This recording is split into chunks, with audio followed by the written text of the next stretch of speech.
আসসালামু আলাইকুম। প্রিয় উপস্থিতি, আমি প্রথমেই দুঃখ প্রকাশ করছি আমার আরেকটি জরুরি প্রোগ্রাম থাকায় আমি প্রোগ্রামের মাঝখানে বক্তব্য রেখে আমাকে চলে যেতে হচ্ছে। আশা করি এই প্রোগ্রাম পরবর্তীতে চলবে এবং আপনারা অংশগ্রহণ করবেন। আমি বিশেষভাবে ধন্যবাদ জানাতে চাই ন্যাশনাল ওলামা অ্যালায়েন্স, যাদের আয়োজনে আজকে শাপলা গণহত্যার বিচারের দাবিতে আজকের এই আলোচনা সভা এবং তথ্যচিত্র প্রদর্শনী, এবং যারা আজকের এই আয়োজনে অতিথি হিসেবে এসেছেন, বক্তব্য রাখছেন বা রাখবেন, তাদের প্রতি ধন্যবাদ এবং কৃতজ্ঞতা জানাচ্ছি। আসলে যেই তথ্যচিত্রটি আমরা কিছুক্ষণ আগে দেখলাম, এটার পরে আমরা সবাই আসলে একটু আবেগ আক্রান্ত হয়ে গিয়েছি। আমার বক্তব্য আমি ঠিক সাজিয়ে এসেছিলাম অন্যভাবে, এখন সেটা একটু এলোমেলো হয়ে গিয়েছে। যখন এই ঘটনাটা ঘটে 2013 সালে, আমি তখন 10ম শ্রেণীর ছাত্র। যেহেতু আমি ঢাকা শহরেই বড় হয়েছি, আমি তখন স্কুলে পড়ি, এবং ঢাকা শহরে তখন একটি থমথমে রাত, সেই রাত 5ই মের রাত। আমরা বাসায় বসে টেলিভিশনে দেখতেছিলাম যে সেখানে সব লাইট নিভিয়ে দিয়েছে, আক্রমণ হবে, পুলিশ প্রস্তুতি নিচ্ছে। তবে হঠাৎ করে দেখলাম দিগন্ত টিভি বন্ধ হয়ে গেল, ইসলামিক টিভি বন্ধ হয়ে গেল, এবং সেই রাতে আমরা এরপর অনেক কিছু ভাষাভাষী শুনতে পারলাম, কিন্তু আমরা আসল তথ্য জানতে পারি নাই, কিন্তু শুনতে পেরেছি। পরবর্তীতে নিশ্চিত হয়েছি সেই রাতে কি মর্মান্তিক ঘটনা বাংলাদেশের ইতিহাসে ঘটে গিয়েছিল। তো শাপলার এই গণহত্যা, শাপলার এই হত্যাকাণ্ড বাংলাদেশের ইতিহাসে, বাংলাদেশের রাজনীতিতে অনেক বড় একটা ক্ষত তৈরি করে গিয়েছে। যদি শাপলা গণহত্যাকে সেই সময় আমরা ঠেকিয়ে দিতে পারতাম, সেই সময় যদি যারা এটার জন্য দায়ী, সরকার, রাষ্ট্রযন্ত্র এবং বিভিন্ন রাজনৈতিক এলিমেন্ট, তাদেরকে যদি বিচারের আওতায় আমরা আনতে পারতাম, তার বিরুদ্ধে যদি সামগ্রিকভাবে সমাজের এবং রাজনীতির সকল পক্ষ আমরা দাঁড়াতে পারতাম, তাহলে কিন্তু জুলাই গণহত্যা হতো না। শাপলা গণহত্যাকে কোনো না কোনোভাবে তো বৈধতা দেওয়া হয়েছে, তার প্রেক্ষাপট তৈরি করতে অনেকেই ভূমিকা রেখেছে। ফলে সেই সময় সরকারকে জবাবদিহিতা করতে পারা যায়নি বলে সরকার জুলাইতে আর একটা গণহত্যা করার সুযোগ পেয়েছে, সাহস পেয়েছিল। শাপলা হত্যাকাণ্ডের অনেকগুলা ডাইমেনশন আছে, অনেকগুলা মাত্রা আছে। তবে একটা কথা বলে রাখা ভালো, আজকে যে আমরা দাবি এখান থেকে উঠাচ্ছি যে এক যুগ চলে গিয়েছে বিচারহীনতার, আমরা আজকে এসে জুলাই পরবর্তী বাংলাদেশে এসে আমরা এটা বিচারের দাবি জানাচ্ছি। এটা কিন্তু ন্যাশনাল ওলামা অ্যালায়েন্সের দাবি না, এটা এনসিপির দাবি, এটা বাংলাদেশের জনগণের দাবি।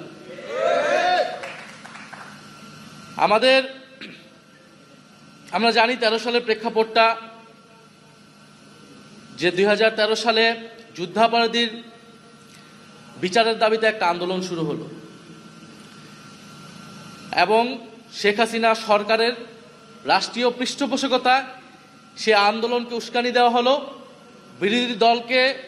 বিরোধী মতকে দমন পীড়নের জন্য। জামাত ইসলামী নেতাদেরকে সেই সময় হত্যাকাণ্ড করার একটা প্ল্যাটফর্ম হিসেবে একটা স্টেজ করা হলো শাহবাগের আন্দোলনকে, এবং সেই আন্দোলনে ইসলাম বিদ্বেষকে প্রশ্রয় দেওয়া হলো। খুব স্বাভাবিকভাবে এই দেশের ধর্মপ্রাণ মানুষ, ধর্মপ্রাণ মুসলমান, তার ইসলাম এবং রাসূল সাল্লাল্লাহু আলাইহি সাল্লামকে নিয়ে যখন কথা বলা হবে, কটূক্তি করা হবে, তারা তার বিরুদ্ধে দাঁড়াবেই। এবং আপনারা তথ্যচিত্র দেখবেন, হেফাজত সেই সময় অনেকবার বলেছে যে যুদ্ধাপরাধীর বিচার নিয়ে কিন্তু তাদের কোনো ইস্যু ছিল না। তাদের ইস্যুটা যে এখানে ইসলামের বিরুদ্ধে যারা কটূক্তি করে, তারা এইখানে এই আন্দোলনটাকে নেতৃত্ব দিচ্ছে এবং ইসলাম বিরোধী নানান ধরনের বক্তব্য সেখান থেকে আসছে, এবং তারা তাদের একটা দাবি দেওয়া নিয়ে নাগরিক অধিকারের জায়গা থেকে তারা ঢাকা শহরে এসেছিল, সমাবেশ করেছিল। আপনি 13 দফার সমর্থন করতে পারেন, নাও করতে পারেন,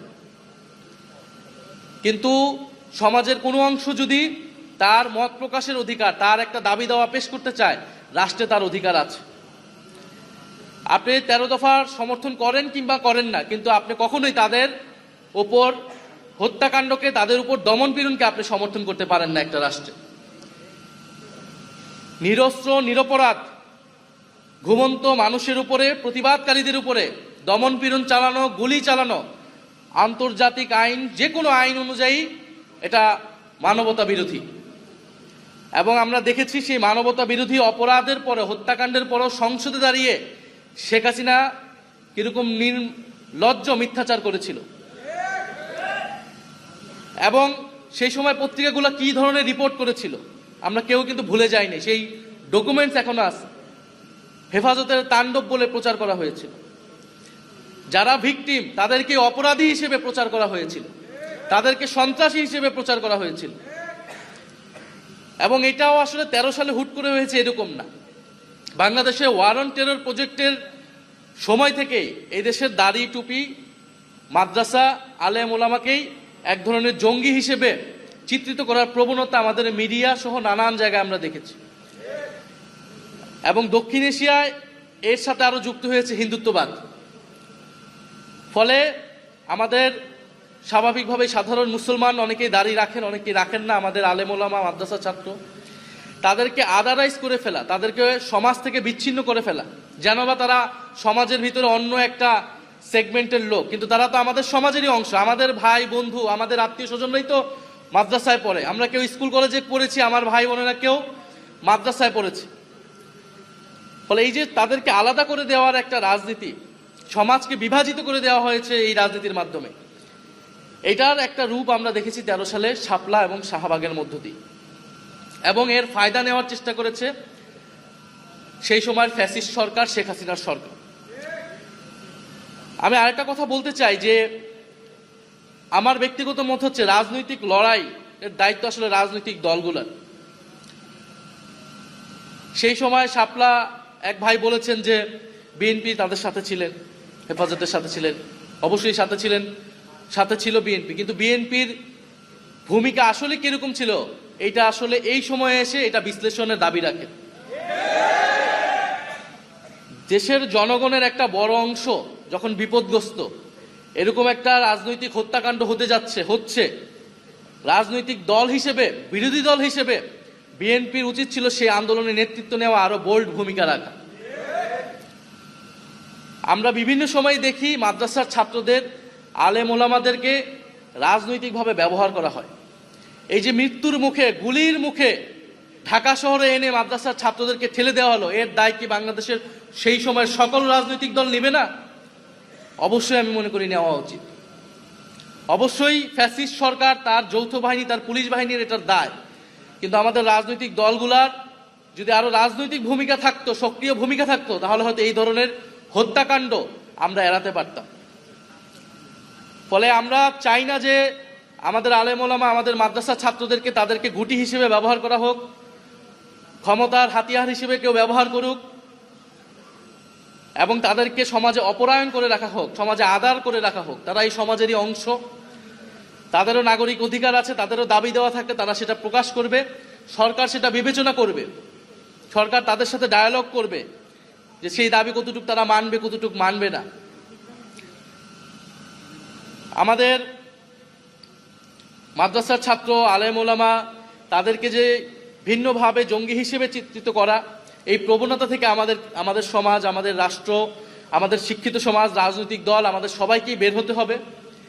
এবং আমি সংসদের শেষ বক্তব্য বলেছি, এই দেশের জঙ্গিবাদের উপাদান থাকতে পারে, জঙ্গি প্রবণতা যদি থাকে সেটাকে সঠিকভাবে চিহ্নিত করে সেটাকে আইনের ভিত্তিতে সমাধান করা উচিত। কিন্তু ঢালাওভাবে মাদ্রাসার ছাত্রদেরকে জঙ্গি হিসেবে চিত্রিত করা, দাড়ি টুপি থাকলে বিশ্ববিদ্যালয়ের ছাত্রদেরকে হলে শিবির বলে নির্যাতন করা, এইটা কিন্তু আমরা কোনোভাবেই আর অ্যালাউ করব না। এবং এই রাজনীতি শেখ হাসিনা সরকার করেছিল, এই রাজনীতি যাতে এই সরকার না করে আমরা সরকারের প্রতি সেই আহ্বান জানাচ্ছি। আজকের এই অনুষ্ঠানের জন্য, প্রোগ্রামের জন্য আমি ধন্যবাদ জানাই।